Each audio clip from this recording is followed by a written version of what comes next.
welcome back to my channel. I know that it has been some time. Going forward, I'm going to be doing a lot of different kind of content, more lifestyle, a lot of books, maybe some gaming stuff.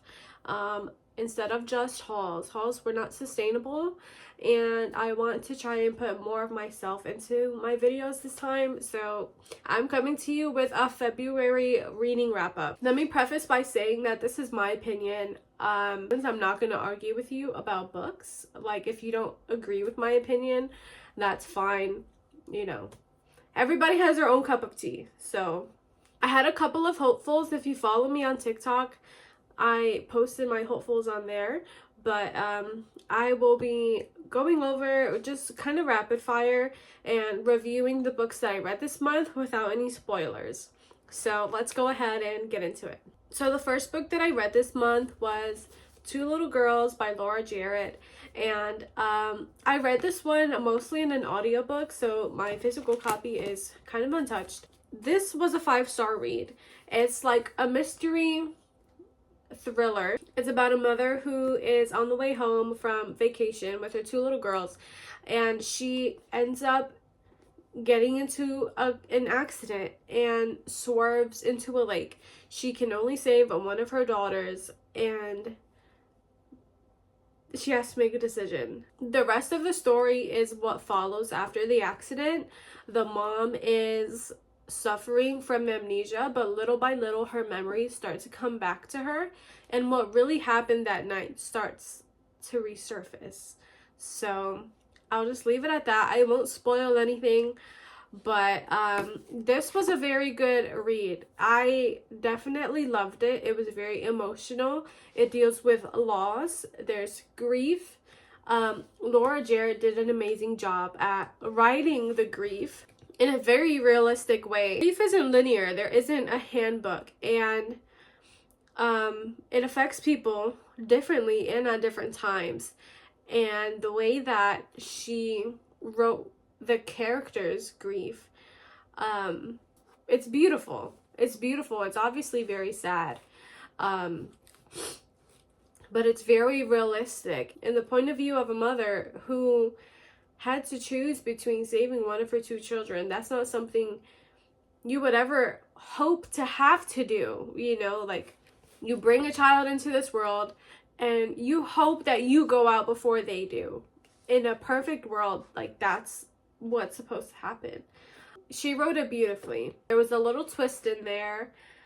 I had suspected a little bit of something like that, but the twist was really good, and the ending was not your typical happy ending.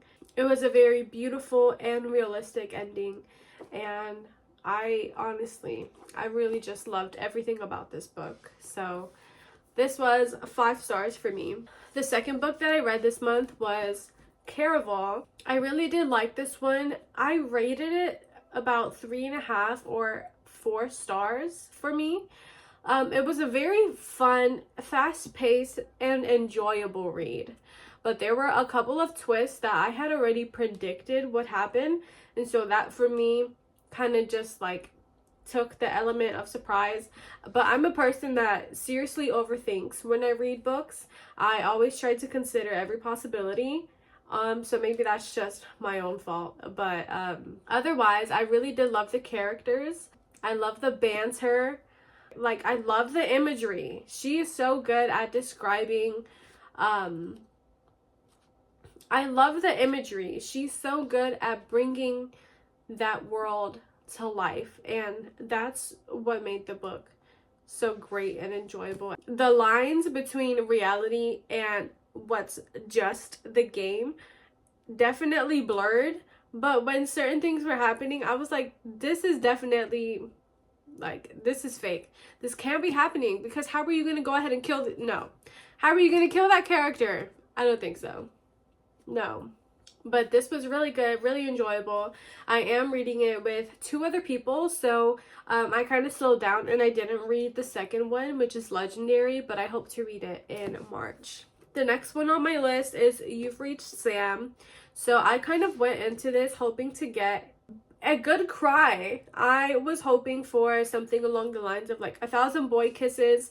There's a girl and she loses her boyfriend, and in trying to cope with her grief, she calls her boyfriend's phone. And again, not trying to spoil anything. I feel like this is a book where you feel all or nothing for. Because I've read 1,000 boy kisses and a couple of other books, really, like, I was just expecting so much more from this. It was not my cup of tea. I didn't DNF it. Like, I read the whole thing, even though I wasn't 100% feeling it, because I was hoping that it would get better. But it did not. And, you know, maybe that's just me. You know, it's something you feel all or nothing for. I feel like there was a lack of character dimension for Sam, because you're learning about him through the eyes of Julie and their memories. And while that's beautiful, it didn't really allow me to make an emotional connection to him.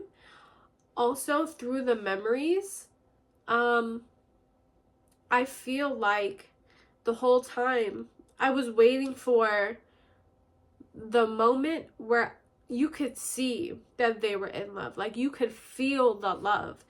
And for the amount of grief that was displayed, I kind of expected more of a romantic, emotional connection. But the whole time I was just like, it just seems like a big crush, you know?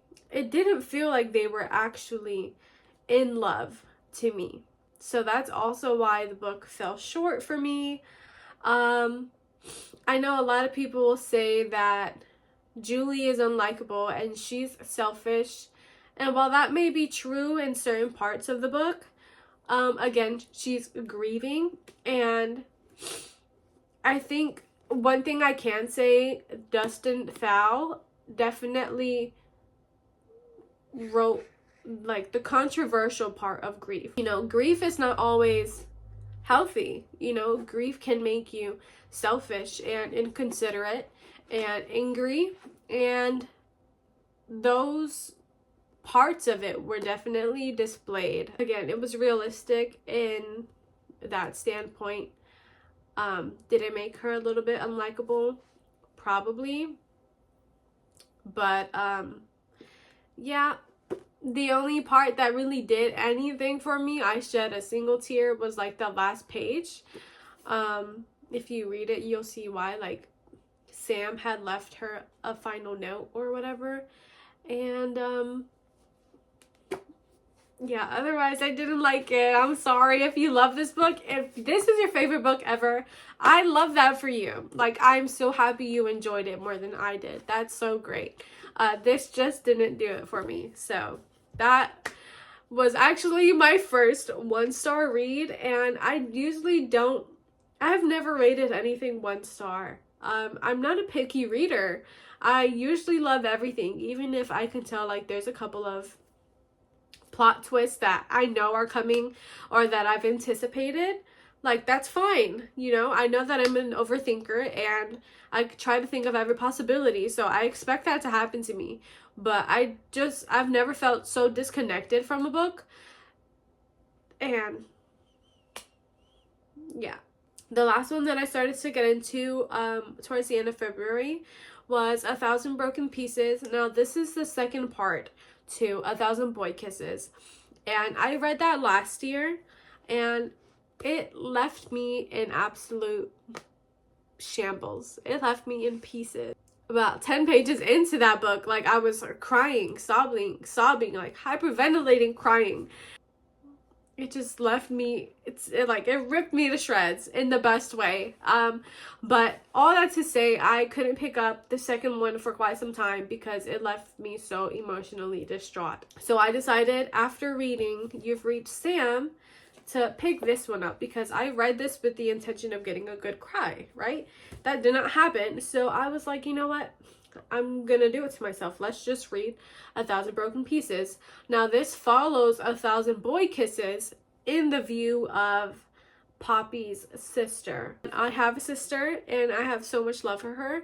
So this book is kind of hitting home because I'm very easily able to put myself in her shoes and if I was in that situation. So it's taking me a little bit longer to read this book because I'm just so torn up about it. But I am absolutely loving it so far. I think it's too soon to say if I'm loving it more than 1,000 Boy Kisses, but I am definitely able to resonate more with it. So maybe it'll come out on top, but I'm loving every second of this book so far. I haven't finished it because, again, taking it in stride, it's a lot emotionally, but I'm excited to finish it. But that is it for my February reading wrap up. Thank you if you've sat here this long and just listened to me yap about books, and I'll see you guys in the next video.